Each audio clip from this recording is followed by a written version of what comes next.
Hey guys, this is part 2 of making a bowie slash fighting knife out of a plow disc.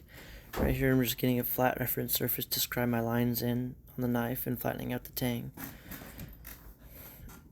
Then I'll come over and scribble it in with a Sharpie to use to scribe my lines in with the tool I made.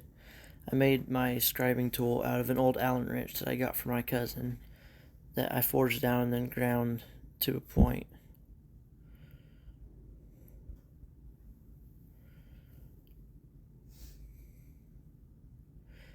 You can see here it works fairly well, and these are the lines I got scribed in.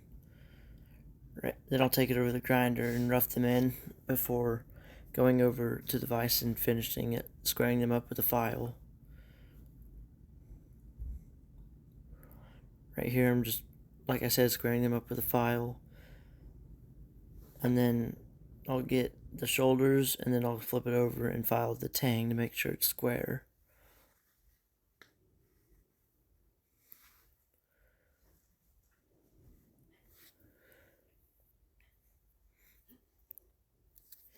Here's what it looks like right now. Then I'll run it back over and start profiling the blade and starting to grind out the forge marks out of the blade. So I'll use my flat platen and a welding magnet to hold it flat lengthwise, and then I'll grind up the tang a little bit and come over and start trying to get some of those forge marks out of the blade.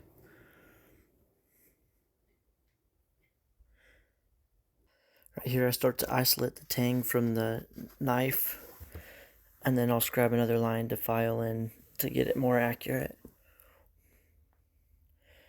Here I'm just filing in the isolation of the tang from the knife, getting it nice and straight and flush to the shoulders of the blade.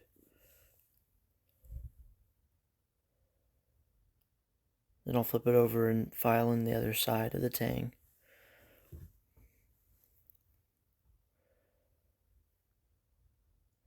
This is what it's looking like isolated. Now I'll run it over to my belt grinder and start thinning out the tang some so it's not wider the farther down where it tapers up instead of tapers down.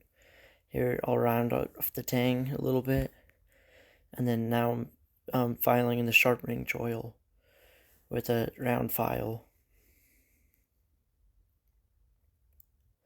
This is what the sharpening choil looks like and the knife. Here I'm just drawing in a line that I'm going to grind out with the blade to give it a little bit of space from